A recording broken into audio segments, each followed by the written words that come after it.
اللہ نے وہ لے لیا جسے تم کونے کا تصور نہیں کر سکتے تو یقینی طور پر کچھ ایسا دے گا جسے پانے کا تم نے سوچا نہ ہوگا۔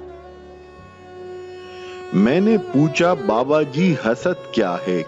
کہنے لگے رب کی تقسیم سے اختلاف کرنا۔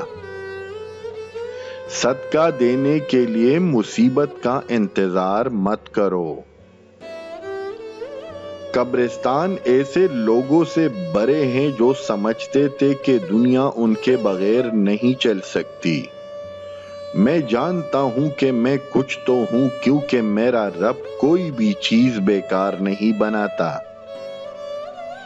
کوئی چیز آپ کو اتنی خوشی نہیں دے سکتی جو خوشی آپ کو کسی روتے ہوئے کی مسکراہٹ دے سکتی ہے۔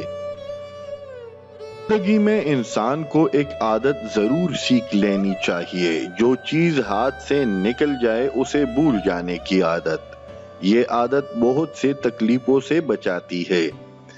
ایک دن ہم سب یہ سوچ کر ایک دوسرے کو کھو دیں گے کہ جب وہ یاد نہیں کرتے تو میں کیوں کروں۔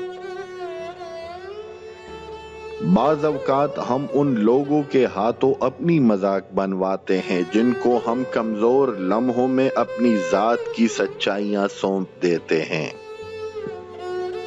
بوڑھے لوگ بیماری سے نہیں اکیلے پن اور تنہائی سے مر جاتے ہیں۔ اگر ہارنے والا ہارنے کے بعد مسکرا دے تو جیتنے والا اپنی جیت کی خوشی کھو دیتا ہے۔ اگر محبت ان سے نہ ملے جسے تم پیار کرتے ہو تو پھر محبت ان کو ضرور دینا جو تم سے پیار کرتے ہیں۔ اس مرد کی اوقات ایک کتے کی مانند ہے جسے دیکھ کر ایک عورت اپنا راستہ بدل لے۔ بات ہمیشہ یاد رکھے کہ کبھی کسی کو دھوکہ مت دیں۔ دھوکے میں بڑی جان ہوتی ہے، یہ کبھی نہیں مرتا، گھوم کر ایک دن واپس آپ کے پاس پہنچ جاتا ہے کیونکہ اس کو اپنے ٹھکانے سے بہت پیار ہوتا ہے۔